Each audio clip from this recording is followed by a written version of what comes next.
Hi everyone.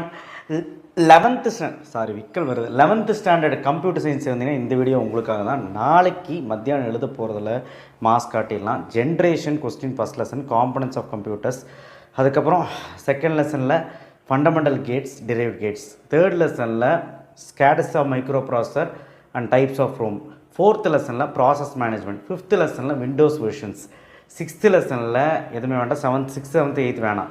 Ninth லெசனில் types of error, binary operator.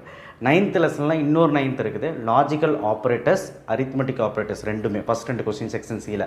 அப்புறம் 10th லெசனில் கண்ட்ரோல் ஸ்டேட்மெண்ட் ஃபஸ்ட் கொஸ்டின் டீட்டெயிலில், and second question வந்து entry control loop, பிரேக்குக்கும் கண்டினியூக்கும் வித்தியாசம் கேட்பாங்க. ஸோ இதெல்லாம் படிச்சுட்டு போனீங்கன்னா 5 மார்க் எழுத முடியும். எரர் டீபக் தி எரர் கேட்பாங்க, அவுட்புட் கேட்பாங்க. எரர் ஏதாவது ஒரு 10 எரர் கண்டுபிடிச்சா 5 மார்க்கு. அவுட்புட்டை விட எரர் ஓகே, அவுட்புட் தெரிஞ்சாலும் எழுதலாம். All the best. Full video 2 mark 3 மார்க்கோட 70 கிடைக்கிற மாதிரி இருக்குது. ஸோ எல்லாருமே கமெண்ட் பண்ணுங்கள் 11th ஸ்டாண்டர்ட் கம்ப்யூட்டர் சயின்ஸ்ன்ட்டு. ரொம்ப ஹாப்பியாக. தேங்க்யூ.